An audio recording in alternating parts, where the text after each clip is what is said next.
নমস্কার, সিডনি থেকে সরাসরি রেফ স্পোর্টস বাংলায় মামা ভাগ্নের শো আজ আপনি দেখছেন এবং আজকে বছরের শেষ দিন। সবাইকে ইন অ্যাডভান্স হ্যাপি নিউ ইয়ার। একদম কিন্তু আমরা আগের ভিডিওটাতেও বলেছি যেখানে আমরা পিঙ্ক বল টেস্ট এবং পিঙ্ক টেস্ট এই দুটো যে আলাদা সেটা নিয়ে আলোচনা করেছি। কিন্তু বাবা, will this new year be happy for RoKo? ভারতে দুজন সিনিয়র মোস্ট ব্যাটার, একজন অধিনায়ককে অ্যাকোমোডেট করতে গিয়ে কেএল রাহুলের ব্যাটিং পজিশন চেঞ্জ হলো। অধিনায়ককে অ্যাকোমোডেট করতে গিয়ে কেউ বলছেন শুভমান গিল বাদ পড়লেন দ্য অল ইম্পর্টেন্ট মেলবোর্ন টেস্টে, যেটা আমরা হারলাম 184 রানে। এবং অন্যদিকে বিরাট কোহলি, যদি তুমি বিরাট কোহলির এই 6টা ডিসমিসাল দেখো, 6বার তিনি এই বর্ডার গাভাস্কার ট্রফিতে আউট হয়েছেন জেরক্স ডিসমিসাল। তিনি একটা শিল্পের পর্যায়ে, মানে জেরক্স আউট হওয়ার ধরনটা তিনি একটা শিল্পের পর্যায়ে নিয়ে গেছেন। মামা খুব রেগে আছে, মামা বলবে এবার শুধু কি মানে অসম্ভব, মানে এটা মানে স্কিল না থাকলে হয়। এবং credit to the Australians, they have consistently bowled in that channel. কিন্তু এটা আমরা 500 চরিত্রে একদম দুর্দান্ত। কিন্তু জানেন তো, এটা আপনি অস্ট্রেলিয়া আসার আগে জানতেন যে হেজেলউড, স্টার্ক, কামিন্স, বোল্যান্ড, এই বোলারগুলো কিন্তু এক জায়গাতে কনসিস্টেন্টলি ফেলে যাবে এবং আপনাকে খেলতে হবে।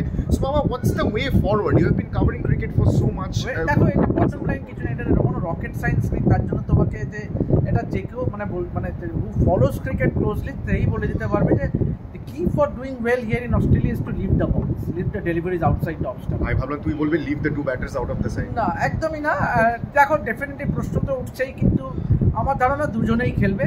কাম the Sydney test, last final test of the series, দুজনেই খেলবে এবং দুজনেই চাইবে যে ডেফিনেটলি দৃঢ় প্রতিজ্ঞ থাকবে to go finish the series on a high. অর্থাৎ দৃঢ় প্রতিজ্ঞ তো থাকবে মামা, কিন্তু আমাকে একটা কথা বলো, মানে আমরা খুব ক্লিয়ারলি, তুমি আরো ফিল্ড অফ প্লে থেকে ক্লোজলি দেখছো, আমরা প্রেস বক্স থেকে যতটুকু দেখছি, বয়সের সাথে সাথে রিফ্লেক্সে একটা প্রচন্ড ভাটা পড়েছে, এটা তো স্বীকার করতে হবে। এবং এই যে আমরা সচিন তেন্ডুলকরকে বলি probably the best red ball batter in our generation, কেন বলি তার একটা বিশেষ কারণ রয়েছে, কারণ তার সেলফ ডিসিপ্লিন। এই যে আমি একটাও কাভার ড্রাইভ খেলবো না, আমি পুরো ব্লক করে দেবো। তোমাকে থামাচ্ছি, এই যে আমাকে মার্জনা করো, সচিন তেন্ডুলকর সবাই হয় না, বাট সচিন তেন্ডুলকর একবারই আসে এবং একবারই হয়েছে। কিন্তু তুমি তো এটা বলছো যে সচিনের মশালটা কোহলি হাতে তুলে নিয়েছে, তাহলে এবার তুমি বলো যে where is the self discipline? মানে সচিন যদি পারেন তাহলে I completely agree with you, Sachin is 1 in a million, but Virat is also 1 in a million। Yes, but tremendous batter. এই মাঠেই কিন্তু সচিন তেন্ডুলকর 241 রানের সেই অমর ইনিংস খেলেছিলেন, যেটা মানে একদম ক্রিকেটীয় ফোকলোর হয়ে আছে। বাট একদম প্র্যাকটিক্যালি বলো মামা, do you see RoKo performing in Sydney? খুব প্র্যাকটিক্যালি দেখো, practically he is very low on confidence. মানে কারণ রোহিত, বিরাট আমি বলবো না, কারণ বিরাট লুক গুড। মানে তুমি যদি আগের ম্যাচটাই পার্থের সেকেন্ড ইনিংসটা দেখো, পার্থের সেকেন্ড ইনিংস যদিও ও মঞ্চ তৈরি ছিল, যশস্বী জয়সওয়াল আর কেএল রাহুল যে ব্যাটিংটা করেছিল, তাতে কিন্তু মঞ্চটা তৈরি ছিল ফর বিরাট। কিন্তু বিরাট কিন্তু ইনিশিয়াল 50 কিন্তু একদম নড়বড়ে ছিল, কিন্তু তারপরে ডেফিনেটলি পরবর্তী শেষ 50টা কিন্তু হি ডমিনেটেড দ্য অস্ট্রেলিয়ান বোলিং। কিন্তু যদি রোহিতের ব্যাপারে যদি আসি, he is totally low in confidence এবং তার জন্য তার ক্যাপ্টেন্সিতে প্রভাব পড়ছে। এবং আজকেও আমরা দেখলাম যখন বিমানবন্দর সিডনি এয়ারপোর্টে যখন ভারতীয় দল এলো, রোহিতের মুখটা কিন্তু দেখেই বোঝা যায় যে he is under tremendous pressure. So we need a good start in Sydney, এটা যে কোনো ক্রিকেট বোদ্ধাই বলতে পারে। বিশেষ করে তুমি বলছিলে সিডনিতে বৃষ্টির পূর্বাভাস রয়েছে, তো রোহিত যশস্বীকে ভালো স্টার্ট করতেই হবে। মামা, do you see any change in the batting order or do you see Rohit opening for Sydney as well?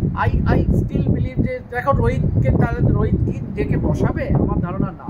তাহলে আগের দিনে সাংবাদিক সম্মেলনে যদি তুমি দেখো যে ম্যাচ শেষে সাংবাদিক সম্মেলনে কিন্তু আকারে ইঙ্গিতে তিনি বুঝিয়ে দিয়েছেন যে তিনি চান যে শেষ ম্যাচটা ভালো কিছু করেই এই সিরিজের সমাপ্তি ঘটুক। কিন্তু ব্যাপার হচ্ছে যে রোহিত বিরাট দুজনেই কেউই বসবে বলে মনে হয় না, বা বসা মানে নিজেদের সরিয়ে নেবে বলেও মনে হয় না। সুতরাং now the problem with Indian team হচ্ছে যে তাহলে বসবে কি?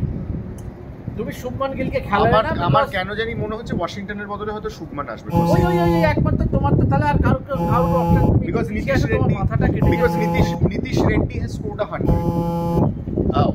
But Mama, if I was Washington, I would be feeling very, very low because I haven't done anything wrong. ওই ইনিংসটা খেলার পরে ওই ফলোয়ান মানে ওই রকম একটা নক খেলার পরে নীতিশ রেড্ডির সঙ্গে এরকম পাঠানো, নীতিশ রেড্ডিকে তুমি বসাতে পারবে না, রবীন্দ্র জাদেজা বসাতে পারবে না, your best red ball overseas batter, exactly.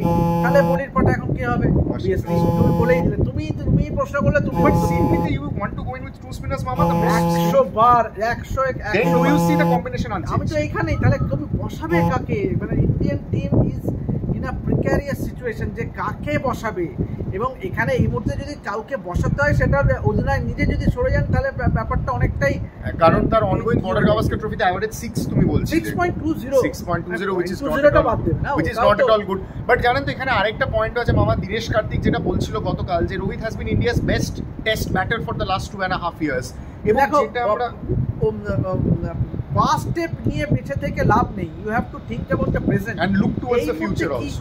তোমার কি পারফরম্যান্স, তুমি আগে কি করেছো, with all due respect to both Virat Kohli and Rohit Sharma, they have been India's greatest ever batter, one of মানে নো ডাউট কেউ এটা নিয়ে কিন্তু তর্ক করছে না, কিন্তু ঘটনা হচ্ছে এই সিরিজে তাদের ভূমিকাটা কি, তাদের অবদান কি? বিরাট তাও একটা সেঞ্চুরি করেছে, রোহিত শর্মা পয়েন্ট, এবং এই সব কিছু নিয়ে মামা ভাগ্নে আবার আসবে আপনাদের সঙ্গে আড্ডা দিতে। অস্ট্রেলিয়ার নেট সেশন রয়েছে আগামীকাল, ইন্ডিয়ান নেট সেশন ডেফিনেটলি হবে পরশু, মোটামুটি একটা আন্দাজ আমরা পাবো, যেরকম আমরা জানতে পারবো সেরকম আপনাদের জানাতে থাকবো। Lots of questions to be answered to the team management, looking forward to at least a good new year 2025। Sydney test দিয়ে শুরু হচ্ছে আমাদের নতুন বছর, এই বছরের চ্যাম্পিয়ন্স ট্রফিও কিন্তু রয়েছে, ইংল্যান্ডে 5 ম্যাচের টেস্ট সিরিজ রয়েছে, তো ভারতীয় ক্রিকেটের জন্য খুবই গুরুত্বপূর্ণ বছর, খুবই ঘটনাবহুল বছর। রেপ স্পোর্টস বাংলায় সমস্ত আপডেট আপনি সবসময় পাবেন মামা ভাগ্নের তরফ থেকে। Happy new year in advance, thank you for watching.